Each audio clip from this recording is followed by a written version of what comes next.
பகவத்கீதையில் 3வது சாப்டரில் 34வது ஸ்லோகம். இந்திரியஸ்யேனிந்திரியஸ்யார்த்தே ராகத்வேஷௌ வியவஸ்திதௌ தயோர்ன வசமாகச்சேத் தௌ ஹ்யஸ்ய பரிபந்தினௌ. இப்போ இதுக்குள்ளே அர்த்தத்தை பார்க்கலாம்.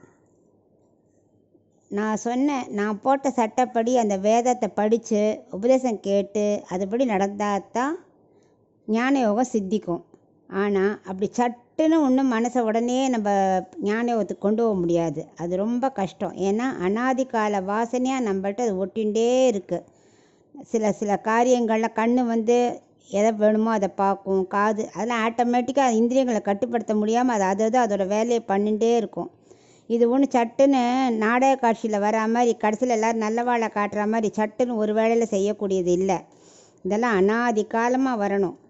இந்திரியங்களில் விருப்பு வெறுப்பு ரெண்டு இருக்கும். அது பிரகாரம் தான் இந்திரியங்கள் அந்த இடத்த நோக்கி செல்லும். இப்போ கண் என்ன பண்ணும், ஒரு பொருளை பார்க்கும். அதில் நமக்கு விருப்பு ஏற்பட்டதுன்னா அதையே திரும்ப திரும்ப பார்ப்போம். அது நமக்கு பிடிக்கல, வெறுப்புன்னா உடனே வேறு இடத்துக்கு போயிடுவோம். அது மாதிரி மனசு எல்லாமே ஒவ்வொரு இந்திரியங்களும் அதுக்கு எது விருப்பு வெறுப்போ அது பிரகாரமே போயின்னு இருக்கும். ஸோ இதெல்லாம் நீ கட்டுப்படுத்தணும். அது பற்று இல்லாமல் செய்யணும். என் மேலே நான் சொன்னபடி நம்பிக்கை வச்சு நான் சொன்னபடி நடக்கணும். அது எவ்வளோ கஷ்டம். அதை விட கர்மயோகத்தில் நீ பண்ணியன்னு வச்சுக்கோ, விருப்ப வெறுப்பை ரொம்ப காட்டாமல் நான் சொன்னபடி செஞ்சியானா ஈஸியாக நீ கர்மயோகத்தை ஃபாலோ பண்ணின்னு போயிடலாம். இப்போ ஞானவங்கிறது எப்படி தெரியுமா, இந்த வழிப்பறி பாதை ஒன்று இருக்குது, ஒரு நல்ல பாதை இருக்குது. நம்ம எதை தேர்ந்தெடுப்போம்? வழிப்பறி வழியிலையா போவோம்? அது டேஞ்சர் இல்லையா, அவ்வளோ ரிஸ்க். அதுபோல் நல்ல பாதையில் போவோம் இல்லையா. அது மாதிரி கர்மயோகம் உனக்கு ஈஸி.